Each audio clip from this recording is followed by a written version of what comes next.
Es el año 1965. La base aérea Edwards, ubicada a tan solo 160 kilómetros al noreste de Los Ángeles, California. Este es el centro de los programas de pruebas de vuelo más secretos de las fuerzas militares de Estados Unidos. Pero hoy, el muy restringido espacio aéreo de Edwards es violado por objetos de origen desconocido. Objetos que se mantienen inmóviles en el aire a las afueras de la base durante 6 horas. La mayoría de los avistamientos de ovnis son encuentros solitarios, pero este no es un avistamiento normal. 9 locaciones diferentes son parte de este asombroso incidente. La torre de control de Edwards, donde fue reportado el primer contacto visual. La pista principal de Edwards, donde el extraño objeto es confirmado visualmente por segunda vez. El control de acercamiento radar de Edwards, que reporta que no hay ninguna aeronave en el área. La Agencia de Logística Aérea de Los Ángeles, que verifica sus contactos de radar locales y descubre que 4 de sus instalaciones de radares en California del Sur han confirmado lecturas en los radares. Boron, Riverside, Victorville y San Pedro. Finalmente, un F-106A Delta Dart que despegó en un intento por entablar combate con los objetos. Algo sucede en California del Sur que tiene que ver con 5 instalaciones militares. Y todos los hechos fueron grabados. Supuestamente aquí hay una verdadera invasión. Esta fue una noche increíble. En octubre de 1965, la noche en que los ovnis invadieron nuestro espacio aéreo. Esto lo estamos escuchando de primera mano del sujeto que se encontraba en la torre esa noche, haciendo la narración. El incidente lo reportó un controlador de tráfico aéreo de Edwards por primera vez, el sargento técnico de la torre de control de vuelos, Chuck Sorrells. Vi un objeto verdaderamente luminoso, grande, hacia el este del campo. Y se quedó ahí durante un largo periodo de tiempo. En una aparición en televisión poco común, el antiguo sargento Chuck Sorrells, el controlador de la torre de la base aérea Edwards de guardia aquella noche, ha ido a discutir sobre lo sucedido y por primera vez analizar las grabaciones de audio del 7 de octubre de 1965. Distingo luces intermitentes rojas y blancas. Sorrells es responsable de todo el tráfico aéreo en y alrededor de Edwards, desde la torre de control. Tiene 12 años de experiencia en la dirección de todo tipo de aviones militares y conoce la mayoría, si no todos, de los diferentes modelos de aeronaves de la base aérea. Sin embargo, está a punto de ser testigo de algo que nunca antes había visto y que no puede explicar. Esto sucedió como a la 1:30 de la mañana. Primero vi un objeto verdaderamente luminoso. Busqué a un par de personas más que estaban trabajando en la base, el meteorólogo y 2 o 3 personas más que estaban de guardia esa noche para que vinieran a ver. Ellos estaban viendo lo mismo que yo. Hay un objeto en este momento sobre el campo. Está justo sobre el campo. Justo sobre Edwards, desplazándose hacia el sur, distingo luces intermitentes rojas y blancas. Y el capitán del destacamento 1 lo ha confirmado. Estaba demasiado baja para ser una estrella o algo así, a menos de 1500 metros, y eso duró bastante rato. Según él, el objeto es verde claro, con una luz intermitente roja en la parte de la base, y el objeto es grande y luminoso. Se aparecen 3 más de estos objetos, más pequeños, como de la mitad del tamaño del original, y se mantuvieron juntos. Tenían una especie de formación o por lo menos estaban muy juntos en forma de V. Se desplazaron hacia el sur de la base. En un momento dado aparecen 3 más. Estos 3 eran como naves independientes. Volaron hacia el norte, hacia el sur, el este y el oeste. Esto comenzó a suceder a partir de aproximadamente la 1:30 cuando vi la primera, hasta que apareció la luz del día y empezó a aclarar.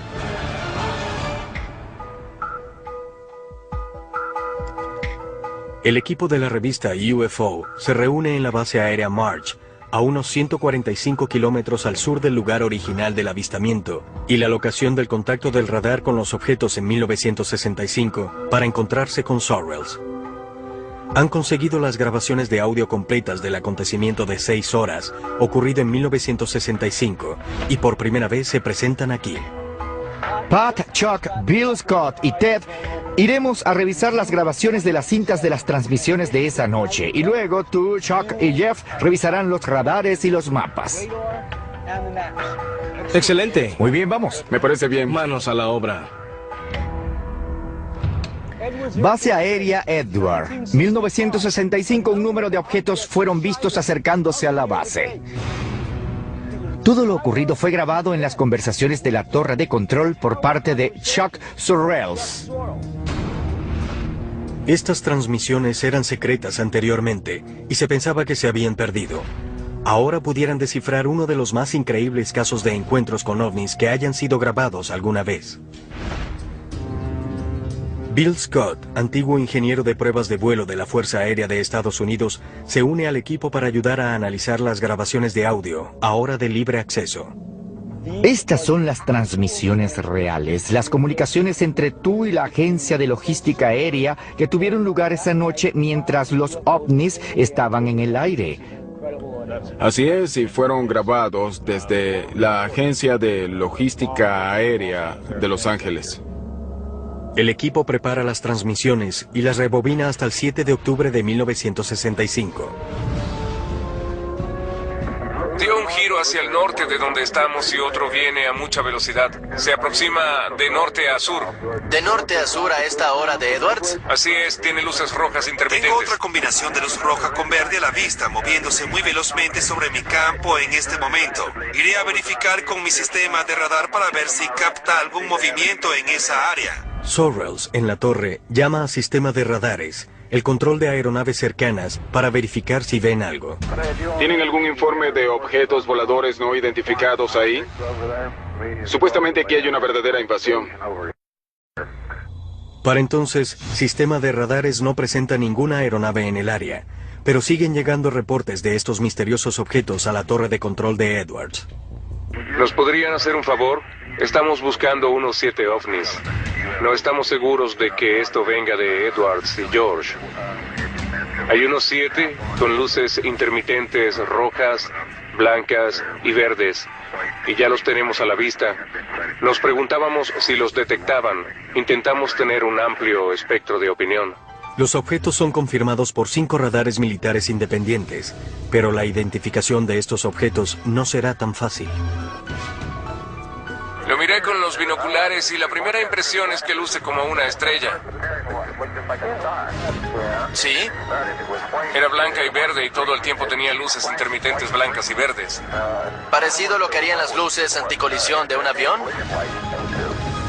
Pero en ese momento usted pensó que no eran luces anticolisión de un avión. Sabía que no lo eran.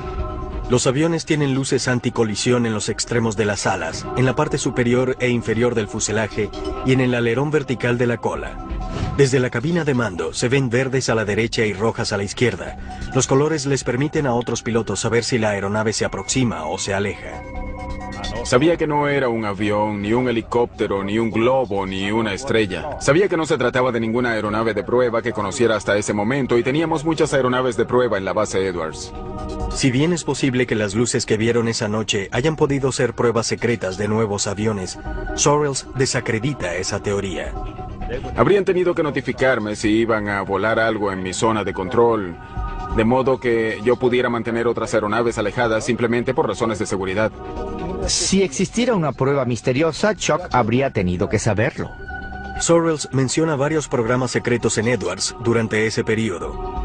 Si se hacía en Edwards, lo más probable es que fuera secreto. Probábamos todas las aeronaves nuevas que llegaban a Edwards. Para ese momento, el SR-71, el Black Bear y el B-70 estaban a prueba. Incluso si era un avión secreto, definitivamente no lo hubieran hecho en esa área sin notificar a los controladores aéreos de guardia.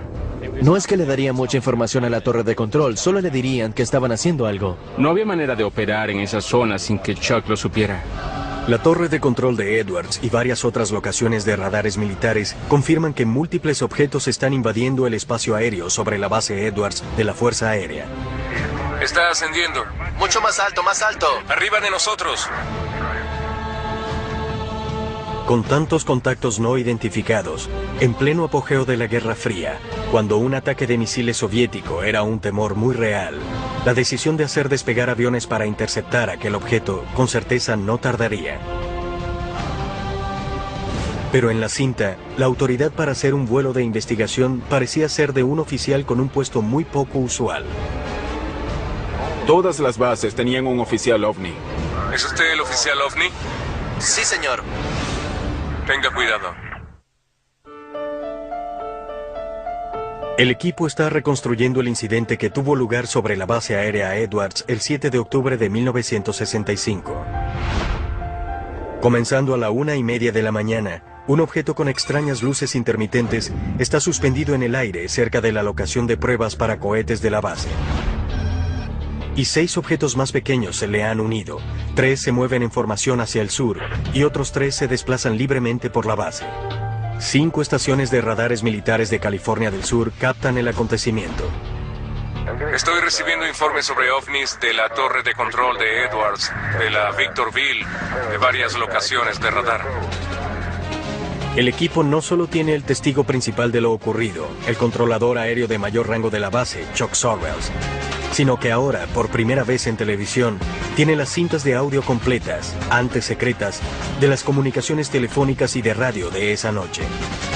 Tengo otra combinación de luces rojas y verdes a la vista, desplazándose muy rápidamente. Aquella noche, luego de tener contacto visual repetidas veces durante más de una hora, Sorrells se comunica telefónicamente con LADS, la agencia de logística aérea de Los Ángeles. Descubre que ellos también detectaron los objetos por radar. Aquí, LADS. ¿Han tenido algún informe sobre objetos voladores no identificados? La gente de LAADS se involucró. Ellos estaban a cargo de la defensa aérea de la zona. Estaban captando los objetos en el radar y yo los tenía a la vista, al igual que la torre de control de George. Además, había varias personas en el campo en Edwards que también los veía. Durante el lapso que duraron las conversaciones con LADS, decidimos hacer despegar un avión. A las 2 de la mañana, le notifican al piloto de alerta de la base Edwards, capitán Darrell Clark, sobre la incursión. Clark sale hasta la pista con una radio y unos binoculares para tener una vista clara. Hace contacto visual. Esta es su voz cuando reporta por radio lo que está viendo. Lo vi con los binoculares. Tenía una altitud bastante baja. 2 militares entrenados, uno un controlador de tráfico aéreo, el otro un experimentado piloto. Ambos consideran que estas no son aeronaves comunes. Sin embargo, estas descripciones no son suficientes para que la gente de LADS tome el siguiente paso. Necesitarán hablar con un oficial muy específico para determinar si deben enviar un avión a interceptar los objetos. Hay un teniente, el oficial responsable de los ovnis, que está durmiendo. ¿Quieren que hagamos volar a este teniente a ver si quiere salir a investigar? Así que en ese momento... Esto es fascinante. Están llamando al oficial OVNI de la base. Hay un teniente, el oficial responsable de los ovnis, que está durmiendo. Creo que en esa época cada base tenía un oficial OVNI asignado. Según la Fuerza Aérea, los investigadores de la División de Tecnología Extranjera pudieron haber sido llamados extraoficialmente oficiales OVNI, pero este no es un término que fuera usado alguna vez por la Fuerza Aérea de Estados Unidos para referirse a una posición oficial. En mis 9 años en la Fuerza Aérea nunca he oído un oficial OVNI. ¿Están buscando platillos voladores extraterrestres o simplemente algún objeto que no pudiera ser solo un identificado? platillo volador. Existe diferencia. No sé si estaban buscando alguna forma o tamaño en particular o algo así. Era solo algo que se saliera de lo normal, que pudiera ser llamado objeto volador no identificado. Con el surgimiento de la Primera Guerra Mundial, el ejército de Estados Unidos formó una sección de datos extranjeros para estudiar la capacidad de aviación y el progreso de los poderes en Europa. Para la Segunda Guerra Mundial, la división se convirtió en el laboratorio de datos técnicos, con sede en el campo Wright-Patterson. El grupo evaluaba equipo y aeronaves enemigas capturadas. Luego de la guerra, la división se fusionó con un grupo de inteligencia científica y técnica, Inteligencia T2, con un objetivo primordial: asegurar la prevención de sorpresas estratégicas, tácticas o tecnológicas de cualquier fuente. Cuando la Guerra Fría se intensificó, su principal objetivo era Rusia. Sin embargo, en 1947, esta división estudió el fenómeno ovni emergente bajo el proyecto Signo, y en 1952, la división creó el proyecto Libro Azul para el estudio continuo de ovnis. En 1961, la división fue oficialmente cambiada a División de Tecnología Extranjera. El personal de la DTE no está asignado a todas las bases, solo a aquellas que encajan dentro de su perfil según la Fuerza Aérea. No era inusual que el personal de la DTE estuviera en Edwards, ya que esta base funciona como base de pruebas para los aviones de las Fuerzas Armadas y otras aeronaves, incluyendo las extranjeras. Este oficial era consultado al ver cualquier objeto no identificado, bien fuese una presunta aeronave soviética o cualquier otro objeto que no fuera reconocido de inmediato por el personal de la base Edwards. Objetos que no pueden ser identificados, que no saben qué son, han penetrado el espacio aéreo sobre la base aérea Edwards y se han acercado a las pistas. ¿Por qué no se han enviado aviones? Esto no sucede muy frecuentemente. Tenían que investigar sobre la marcha según las regulaciones. ¿Quién tenía la autoridad para hacer qué? Así que era un evento inusual. Supongo que en esa época se trataba de algo en lo que había que confiar en los instintos. Yo no tenía ninguna política particular por la cual regirme que me dijera qué hacer. Había que tomar una decisión y ejecutarla. Lo que estos objetos pudieran ser aún está abierto a discusión, pero sin ningún protocolo y con los objetos sin representar aparentemente ninguna amenaza inmediata, se determinó que no se tomarían más acciones hasta que el oficial OVNI contactara la torre de control. Harán despegar a su oficial OVNI a ver si quiere solicitar salir para investigar.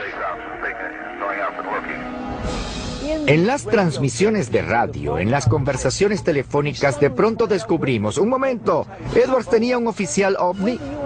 ¿Qué hacía el oficial OVNI? ¿Buscaba platillos voladores? Aunque no estuviera buscando platillos voladores, pero solo estar a cargo de cualquiera que fuera el objeto desconocido allí arriba, igual eran noticias.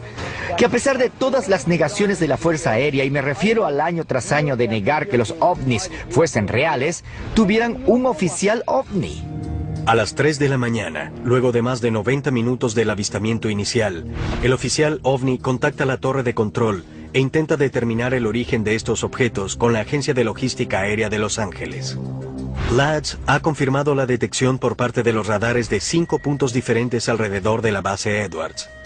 ¿Están lanzando algún globo meteorológico desde Edwards? ¿Globo meteorológico? No que yo sepa. Edwards no tiene unidad radiosonda, así que dudo que permitieran algo que no tuvieran razón para hacer. ¿No tendrían razón para liberar globos? No en el departamento meteorológico. No de Edwards, ¿cierto? No. Entiendo. Ese era el director de la Agencia de Logística Aérea de Los Ángeles, hablando con el meteorólogo de Edwards y preguntándole si se les había escapado algún globo. Y él dijo, no tenemos radiosonda aquí, que es la unidad que se encarga de enviar los globos y hacer ese tipo de actividades. No tenemos razón para hacerlo. Edwards no tiene unidad radiosonda, así que no tienen razón para haber liberado globos meteorológicos. Él explica claramente en la cinta que no liberaron ningún globo. Sin embargo, en el informe escrito sobre este asunto, dice que un globo fue liberado desde ahí esa noche. En realidad, no sucedió, pero así aparece en el informe escrito secreto.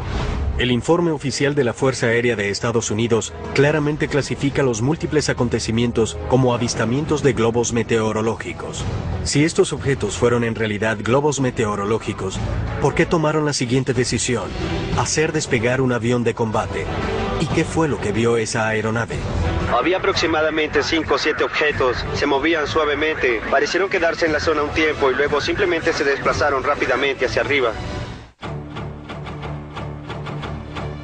El 7 de octubre de 1965, varios testigos informan acerca de múltiples objetos sobre la base aérea Edwards. Un documento de la Fuerza Aérea de Estados Unidos, que antiguamente era secreto, dice claramente que este objeto era un globo meteorológico, a pesar de que, según el audio de la torre de control, Edwards no pudo haber liberado algo así. ¿Está lanzando algún tipo de globo meteorológico desde Edwards? ¿Globo meteorológico? Sí. No que yo sepa. Edwards no tiene unidad radiosonda, así que dudo que permitieran algo que no tenían razón para hacer. Pero el oficial OVNI que recientemente contactó a la torre de control busca una explicación más racional y continúa contemplando la teoría del globo meteorológico. Es muy difícil que un globo meteorológico se desplace de norte a sur a poca altitud cuando yo informé que el viento viene del oeste a 2 nudos. Si el viento provenía del oeste, uno de los globos se desplazaba de norte a sur y luego viró hacia el oeste. Sería muy difícil que un globo fuese en contra del viento. Lo que estamos diciendo aquí es que no tenían características de vuelo de un globo, que no había informes de que no había liberado ninguno esa noche y sin embargo el informe secreto establece el lanzamiento de un globo meteorológico. De hecho, según el informe, los objetos se describen como globos meteorológicos 3 veces, a pesar de la evidencia que muestra lo contrario. ¿Y este tipo de globo meteorológico al que ellos se refieren es normalmente luminoso? No. ¿Tiene luces de señalización? No. La única otra explicación que ofreció el oficial OVNI es que el objeto pudo haber sido una aeronave construida por alguien, contradiciendo lo que informaron Sorrells y el piloto de alerta en la pista, Darryl Clark. Sorrells les hace saber su opinión. El oficial OVNI vio algo que cree que es un avión. Yo no. El oficial OVNI dijo que para él lucía como un avión. Él no es un piloto entrenado, no está entrenado para nada, excepto para ser un oficial OVNI asignado para realizar no sé qué funciones. Pero hay un controlador de tráfico aéreo que dijo que no es un avión. Hay un piloto de alerta parado en la pista que dice que no es un avión. Pero el oficial OVNI piensa que sí lo es. Ahora, Bill, el trabajo del oficial OVNI es decir que las cosas son aviones. Recuerda que la Fuerza Aérea estuvo en el negocio de los ovnis, el asunto de los platillos voladores en 1965, y no lo dejaron hasta 1969. ¿No será que parte del trabajo de esa persona era desmentir estas cosas y no reportar incidentes al Libro Azul? Creo que eso es especulación.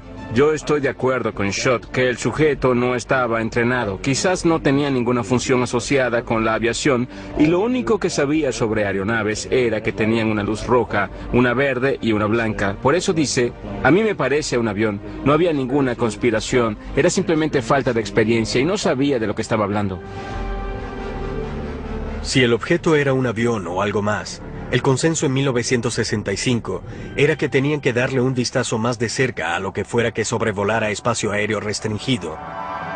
Pero los únicos aviones en uso de Edwards están equipados con armas nucleares, los cuales necesitan un alto nivel de autorización para despegar.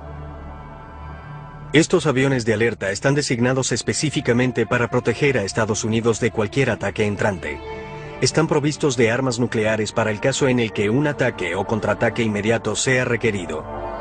Hacer volar a uno de estos aviones F-106 con armas nucleares sobre el espacio aéreo de Estados Unidos es demasiado riesgoso si no se sabe nada más acerca de estos objetos. No podemos utilizar los aviones de alerta, pero ¿tienen algún otro 106? Eso es todo lo que tenemos. ¿Es todo lo que tienen? Lo único que tenemos es un avión de alerta. Supongo que para esa hora ya eran cerca de las 4 de la mañana. Calculo que el incidente quizá ya llevaba 2 horas y media o 3 para entonces, porque durante el tiempo que le llevó al avión colocarse en posición e intentar seguirlos, los objetos habían ganado altura, se habían posicionado y no estaban ni remotamente tan visibles como lo estuvieron en un momento dado. ¿Crees que alguien lo está impidiendo o consideras que este es el procedimiento normal? Este era el procedimiento normal porque no tenían ningún avión de alerta que no estuviera armado y no tenían un piloto para... Cuando el avión alza vuelo, tanto Lads como Sorrells guían al piloto para que se acerque a los objetos. Pero surge un problema. Para entonces, ya han empezado a alejarse de la base. Alzó vuelo para echar un vistazo y luego lo pasó por la intersección de radar, pero se le estaba dificultando detectarlo en el área. En un momento dado yo estaba dirigiendo la aeronave, alineándolo con la pista, dándole el rumbo. Haz que descienda directamente por la pista de aterrizaje. Creo que está 01 a estribor 040. En un momento dado lo sigue hasta las alturas de 12.000 metros. Yo hablaba con el director y le preguntaba cómo le iba y le dije, bueno, se está acercando. 01 ahora se encuentra un poco a la izquierda. Blanco a tu derecha y otro a tu izquierda. Luego, cuando se acercó, le dije, está abajo. Torre de control, ¿qué tal están las cosas ahora? Busca ascender, busca ascender. Esa cosa está elevándose muy rápidamente. Está elevándose.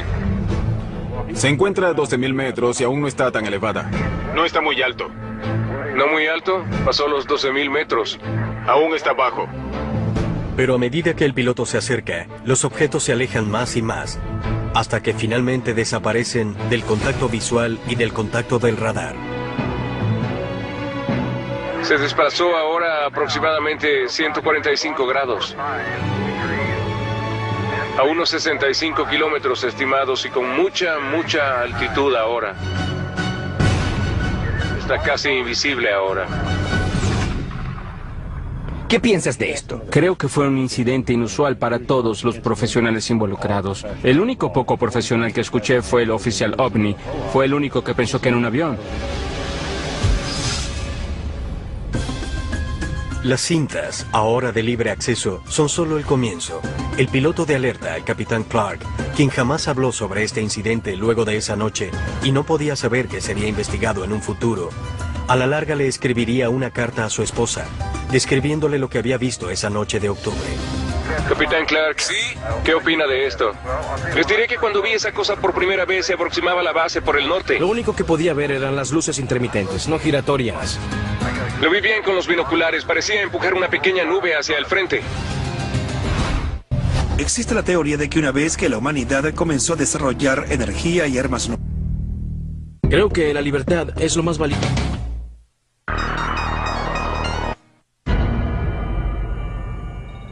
El equipo acaba de escuchar grabaciones que ya no son secretas sobre un incidente que tuvo lugar en la base aérea Edwards el 7 de octubre de 1965. Aquí torre de control de Edwards. Tenemos un objeto que se desplaza hacia el sur. Chuck Sorrells, el controlador de tráfico aéreo de mayor rango que se encontraba en la base esa noche, ha emitido nueva información sobre los extraños objetos que se hallaron suspendidos durante casi 6 horas sobre espacio aéreo restringido. Pero Sorrells y las grabaciones no son las únicas fuentes de la historia que se encuentra tras lo que la Fuerza Aérea llama el incidente. El capitán Darryl Clark era el piloto de alerta de la base aérea Edwards esa noche. Pareciera que está a una altitud bastante baja, a 3.000 metros. Su voz está en las cintas de audio. Viró más hacia el oeste y cobró gran altura. Luego de décadas de silencio, Clark siente la necesidad de documentar su experiencia de esa fatídica noche en una carta para su esposa. Lo importante de esta carta es que el capitán Darryl Clark era el oficial de mayor rango que se encontraba de guardia, y su relato corroboraba el relato de Chuck Sorrells. Ambos mantuvieron esto en secreto tanto tiempo como pudieron. Evidentemente, este incidente había dado vueltas en su cabeza durante décadas antes de que decidiera compartir el secreto con alguien. Esta carta fue entregada al equipo de UFO Hunters por Sam Sherman, el arquitecto de las transmisiones de audio reconstruidas que se grabaron en Edwards aquella noche. Sherman la obtuvo directamente del hijo de Clark.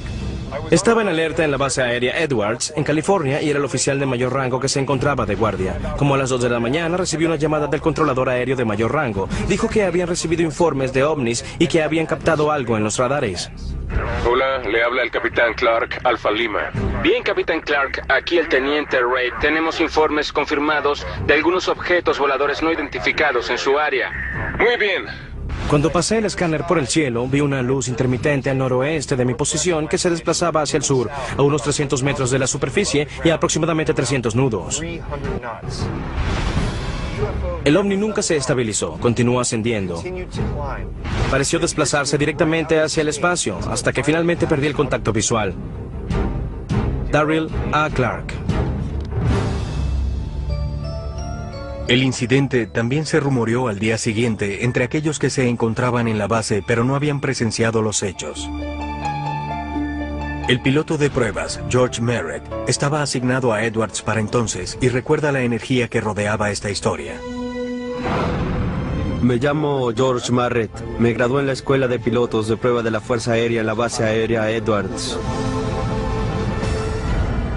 Cuando llegué a trabajar a la mañana siguiente, había rumores de unas extrañas luces que habían sido vistas al sur de la base, tarde en la noche y hasta temprano en la mañana.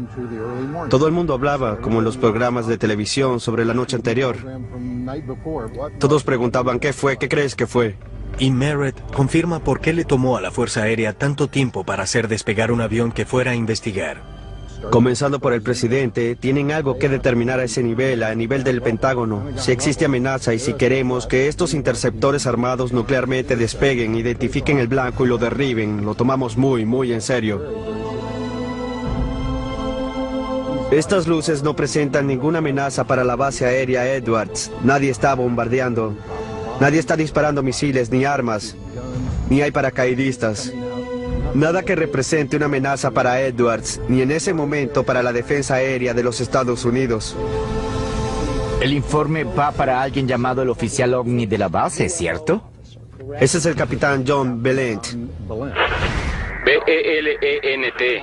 El capitán John Belent es parte de la División de Tecnología Extranjera de Wright-Patterson, lo cual significa que suceden cosas secretas en Edwards que necesita supervisar y reportar a sus superiores. Fue él quien escribió el informe oficial de la Fuerza Aérea, quien lo firmó, y luego ascendió por la cadena de mando. Así que ese es el informe oficial de esto. No fue escrito por personal de la base Edwards. Este informe oficial de la Fuerza Aérea fue el mismo informe que identificó a uno de estos objetos como un globo meteorológico. ¿Pudiera haber sido esta tecnología secreta que Valen no tenía autorización para revelar o de la cual no estaba enterado? Durante la reconstrucción inicial de las cintas de audio, Sam Sherman se puso en contacto con Valent para discutir el incidente, pero este se negó a hacer comentarios y no estuvo interesado en participar en la investigación de Sherman.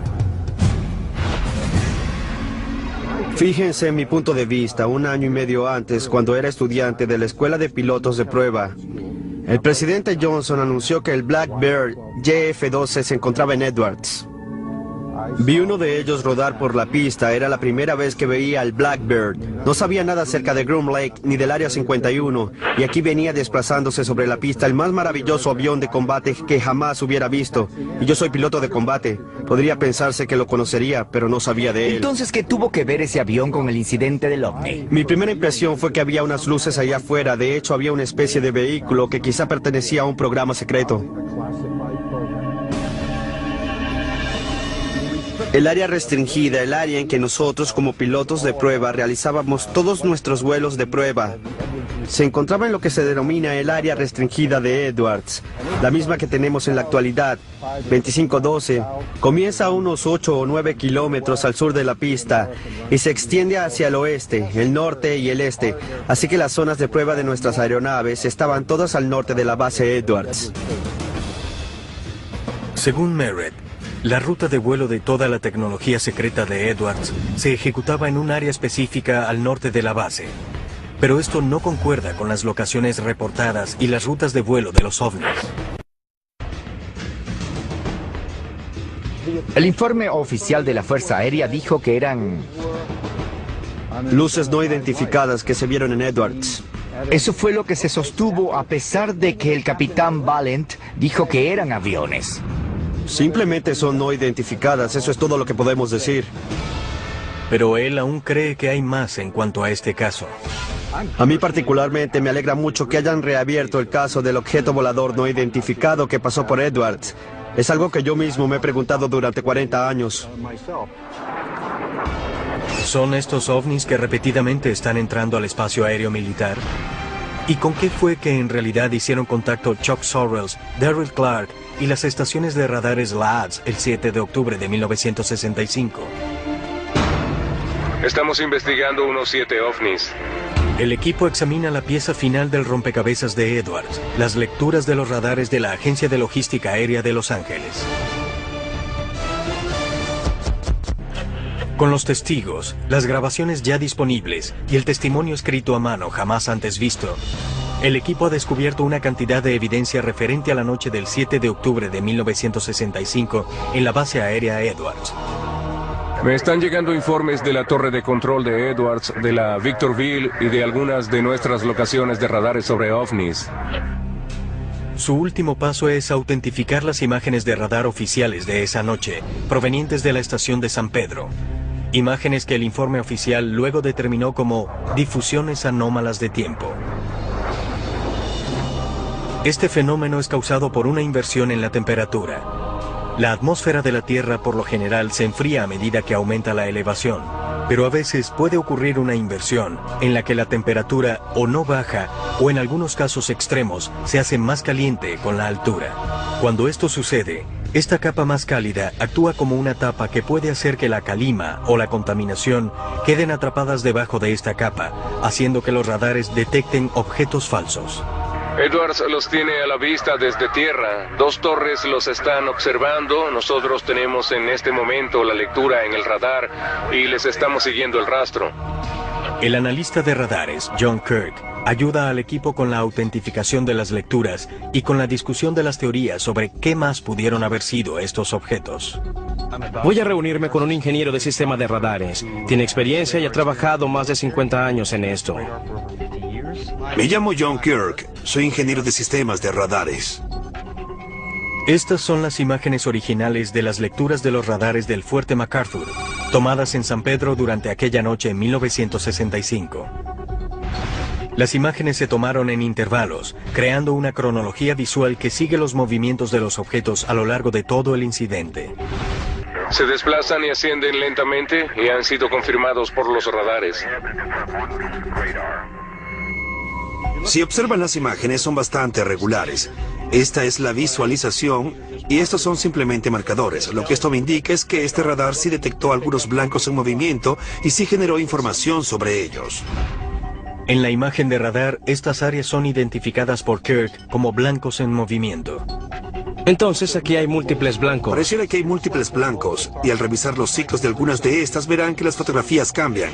Luce como si hubiera quizá 1, 2, 3, yo digo que hay unos 4, 5 o 6 blancos. Kirk cuenta 6 blancos en la imagen del radar. Sin embargo, esto no desacredita las teorías de propagación anómala. La propagación anómala puede ser causada por la inversión del estado del tiempo, la llegada de nubes de tormenta, humedad en el aire. Hay mucha anomalía atmosférica ahora. ¿Tiene alguna idea de lo que pudiera ser? Estamos tan desconcertados como ustedes. Es difícil para mí pensar que eso es propagación anómala. Si lo fuese, pudiéramos pensar que veríamos más una mancha grande en lugar de individuales. ¿Esto no luce como propagación anómala? Parecen objetos individuales. Según Kirk, la propagación anómala aparecería como una mancha, mientras que estas imágenes parecen ser blancos individuales. ¿Lucen como blancos? Para mí lucen como blancos. Ahora, ¿de qué tipo? No lo puedo determinar, no tengo idea. Pareciera que hay blancos ahí afuera y los radares parecen estar funcionando como debe ser. Además, 5 estaciones de radares diferentes no registrarían la misma lectura falsa y al mismo tiempo. Si bien Kirk no pudo especular en cuanto a lo que pudieron ser esos objetos, está impresionado con la cantidad de evidencia que rodea esta historia. Parece que un piloto anotó, esto es lo que vi, para que un operador de vuelo diga, esto es lo que vi. Hay mucha información en común, no puedo refutarla. Basándome en esto, lucen como registros reales. No parece que haya sido propagación anómala. Pareciera que estas imágenes son reales. Hay 3 objetos definidos, no es el estado del tiempo, no es interferencia. Delimitan el objeto, pero no ven la aeronave. No pueden distinguir lo que son. El antiguo meteorólogo del Servicio Meteorológico Nacional, William Puckett, también tiene evidencia que sugiere que estas imágenes de radar no pueden definirse como propagación anómala. La noche del 7 de octubre de 1965, según el Centro Nacional de Datos Climáticos, la atmósfera estaba muy seca y no presentó inversiones de temperatura, 2 características claves que pudieran crear estas lecturas falsas de los radares. Sin que estas condiciones estén presentes, las posibilidades de que lo que el radar detectó sea propagación anómala son casi nulas. El estado del tiempo en la superficie de Edwards, desde la medianoche hasta las 6 de la mañana, muestra también cielos despejados, temperaturas suaves y de poco a cero viento. Y la visibilidad se calculó en 55 kilómetros. Con estos factores, la distorsión o identificación errada de objetos celestes como Júpiter, Saturno u otras estrellas es poco probable. Pero luego del incidente y la subsiguiente investigación de este, las fuerzas militares decidieron sellar todos los expedientes y las pruebas de audio que se referían al caso. Su explicación fue que las lecturas de los radares fueron falsos positivos y que los testigos solo habían identificado erradamente objetos celestes, a pesar de la contundente evidencia que descarta estas teorías. Para mí es asombroso escuchar que quizás haya ovnis penetrando impunemente espacio aéreo resguardado, espacio aéreo militar en los Estados Unidos. Según el relato tanto de las cintas como del seguimiento de los radares y de Sorrells, esto iba más allá de cualquier característica de vuelo conocida de alguna aeronave de aquella época o del presente. Tiene mucha más altura de la que tenía cuando lo vimos la primera vez. Estas grabaciones de los incidentes originales me pusieron la piel de gallina. Tengo otra combinación de luz roja con verde a la vista moviéndose muy velozmente. Cuando te sientas y escuchas a todas las personas que tuvieron que ver con el incidente, había muchas voces en esas conversaciones que no sabían lo que estaba sucediendo. Por supuesto, cerca de Edwards terminas viendo casi cualquier cosa. El audio es la prueba contundente. Está ganando altura. Mucho más alto. Así de rápidamente. Pareciera que está justo encima de nosotros. Mantuvieron la cinta secreta durante 30 años. ¿Qué había en esa cinta que tenía que ser secreta? ¿Armas secretas? No. ¿Un radar especial? No. Lo que eran ovnis. Más de 40 años después, el incidente de la base aérea Edwards sigue sin tener explicación.